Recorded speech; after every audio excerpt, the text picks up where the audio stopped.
Sir কাজ হয়ে গেছে। আপনার কত টাকা বিল হয়েছে? স্যার ফিটিং 400 3000 টাকা বিল হয়েছে। ওকে, ফিটিং 400 আপনার 3000 টাকা বিল হয়েছে তাই না? ওকে, আমি দিয়ে দিচ্ছি। আচ্ছা, আমি কি পৃথিবীর যে কোনো জায়গা থেকে এটা দেখতে পারবো? জি স্যার, আপনি যে কোনো জায়গা থেকে দেখতে পারবেন। আচ্ছা, তাহলে আপনি একটা কাজ করুন, আমার মোবাইল ফোনে একটু সেট করে দিন। আচ্ছা ঠিক আছে দেন।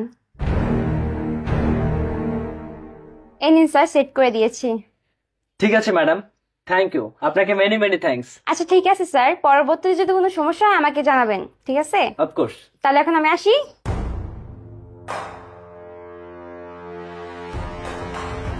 জাস্ট কিছুটা সময়ের অপেক্ষায় আছি সোনা, এবার আমি আসল ঘটনা বের করেই ছাড়বো।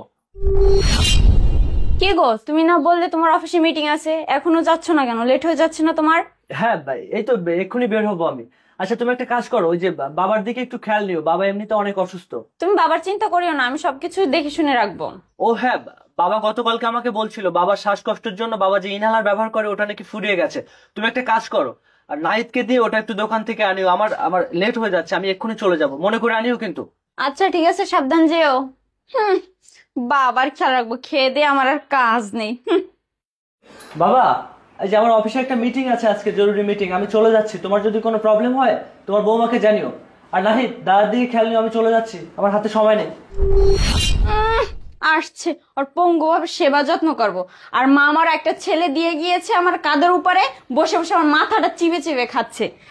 আর যাক, ভালোই হয়েছে, আজকে তো ওর অফিস আছে আর ওর ফিরতেও লেট হবে। দেখি ওকে একটু ফোন দে।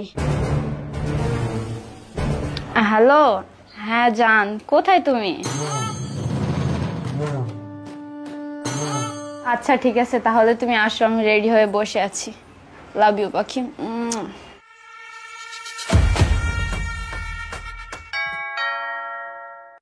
ও তুমি আসছো, আসো ভিতরে আসো।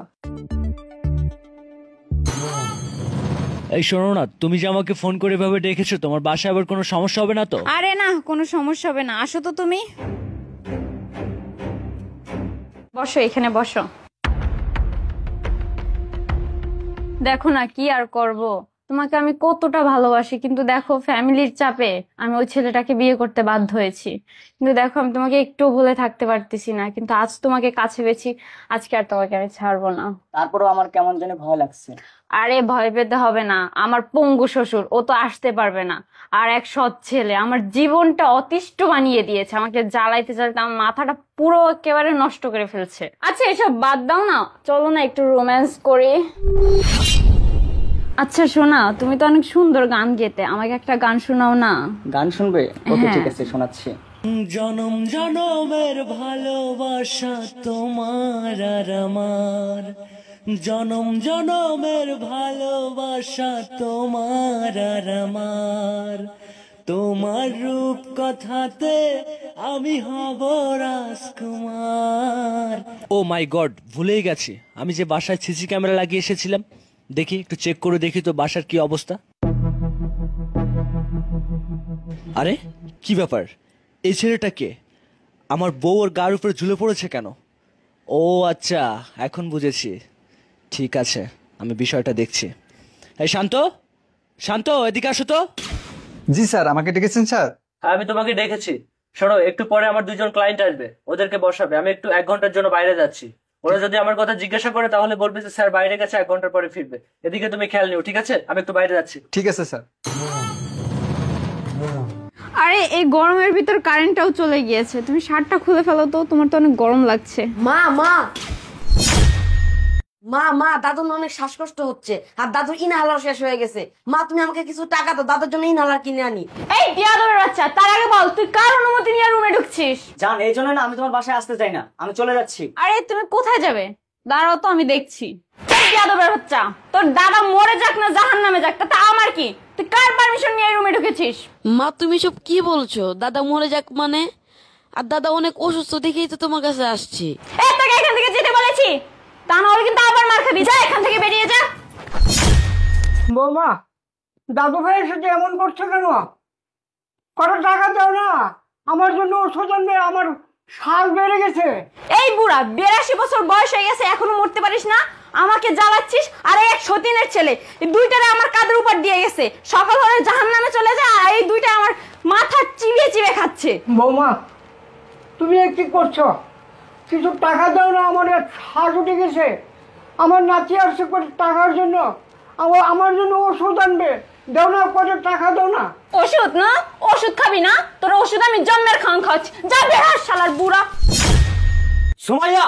আরে তুমি এই সময় বাসায়? হ্যাঁ, আমি এই সময় বাসায়। কেন, আমাকে এই সময় বাসায় দেখে কি তুমি অবাক হয়ে যাচ্ছ? না মানে তুমি তো বললে যে তোমার আজকে মিটিং ছিল। হ্যাঁ, আমার মিটিং ছিল, কিন্তু আমার নিজের ঘরে যে এত বড় মিটিং হচ্ছে এটা তো আমি আর জানি না। না মানে কি বলছো তুমি? ঘরে মিটিং হচ্ছে মানে তোমার মাথা ঠিক আছে? হ্যাঁ, আমার মাথা ঠিক আছে। এই, আমার দিকে তাকিয়ে কি দেখছিস? ওই দিকে ভালো করে তাকিয়ে দেখ। দেখ, ওই দিকে তাকিয়ে দেখ। কি সিসি ক্যামেরা দেখে অবাক হয়ে গেছিস? তোর এই কেলোর কীর্তি দেখার জন্য আমি ঘরে সিসি ক্যামেরা লাগিয়েছি, বুঝেছিস? এই, তার আগে বল, আমার ঘরের ভিতরে ছেলেটাকে। আরে ওর কথা বলছো? ও তো আমার ক্লাস ফ্রেন্ড হয়। এই, জাস্ট ডোন্ট টক। আর একটা কথা বললে তোর একদম জিভ টেনে ছিঁড়ে ফেলে দেবো আমি। আমি বাসায় না থাকলে তোর ক্লাস ফ্রেন্ড আসে বাসায়। আমি অফিসে বসে সিসি ক্যামেরায় সবকিছু দেখে আমি বাসায় এসেছি। আমি তোকে হাতে নাতে ধরবো বলে। এই, তুই এখনো মিথ্যে বলছিস আমাকে?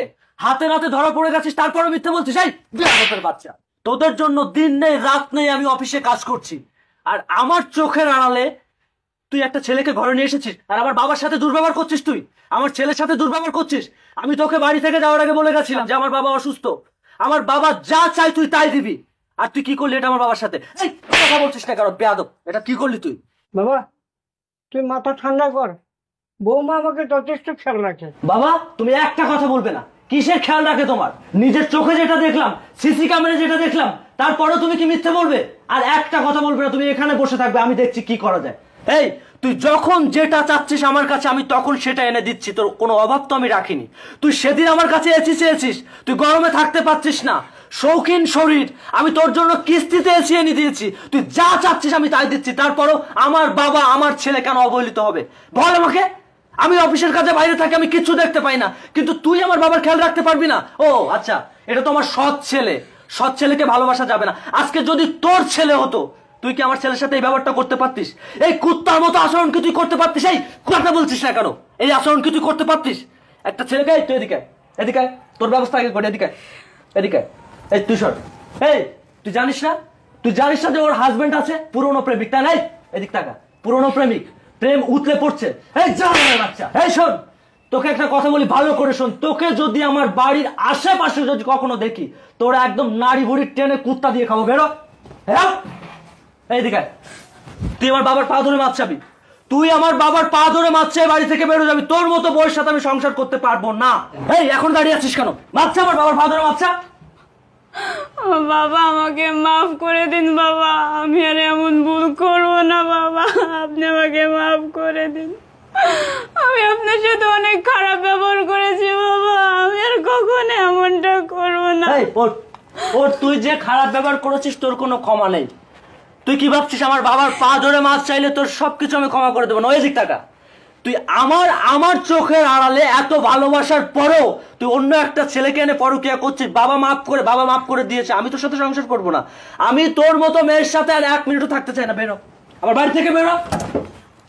বাবা, তুমি আমার কাছে আর কিছু লুকিও না বাবা। আমি তো সব জানি, আমি তো সব দেখেছি। আমি জানি তোমার উপরে প্রতিদিন এরকম অন্যায় হচ্ছে, এরকম অত্যাচার হচ্ছে, কিন্তু বাবা আমি দেখতে পারিনি সেটা। বাধ্য হয়ে আমি সিসি ক্যামেরাটা লাগিয়েছি, না হলে তোমার উপরে যে এত অন্যায় অত্যাচার আমি তো কখনো দেখতে পেতাম না। বাবা, আমি তো আছি বাবা। পরের মেয়ে তোমাকে দুঃখ দিয়েছে, তোমাকে কষ্ট দিয়েছে, ও বুঝবে না বাবা কি জিনিস। প্রিয় দর্শক, যারা বাবা মাকে ভালোবাসেন, বাবা মায়ের পাগল সন্তান, তারা অবশ্যই ভিডিওটি শেয়ার করে সবাইকে দেখার সুযোগ করে দেবেন। সবাই ভালো থাকবেন।